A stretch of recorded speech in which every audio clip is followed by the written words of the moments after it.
Israel has used the worst kind of abuse, ethnic cleansing, and imposing a regime of apartheid. Israel continues to exercise apartheid in Palestine, which constitutes a crime against humanity, violence and terrorism that are being exercised against the Palestinian people. These violations include the building of apartheid walls to legitimize the theft of land and to Judaize Jerusalem.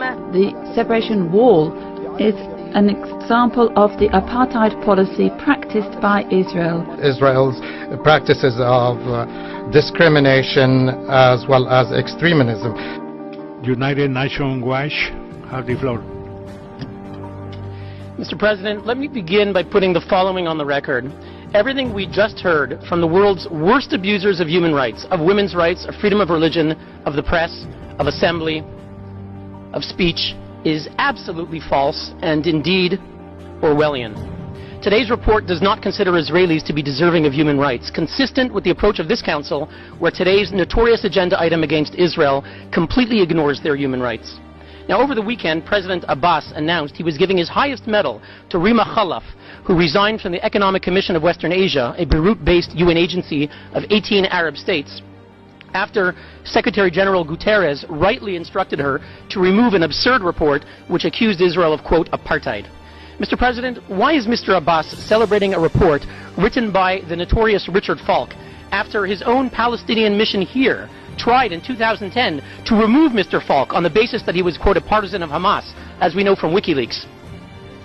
The accusation against Israel is absurd. Israel's 1.5 million Arabs. The delegation of Palestine has the floor. More than one statement goes beyond the mandate of this sitting, using unacceptable terms about Ms. Rima Khalaf, and so we would like this to be stopped. We have noted some terms which are humiliating vis-à-vis the Council, and we call for the respect of our tradition within the Human Rights Council. Thank you. We would support the viewpoints that have already been expressed by the State of Palestine as well as Egypt. Now, the previous speaker can continue. Thank you, Mr. President. Israel's 1.5 million Arabs, whatever challenges they face, enjoy full rights to vote and to be elected in the Knesset. They work as doctors and lawyers. They serve on the Supreme Court.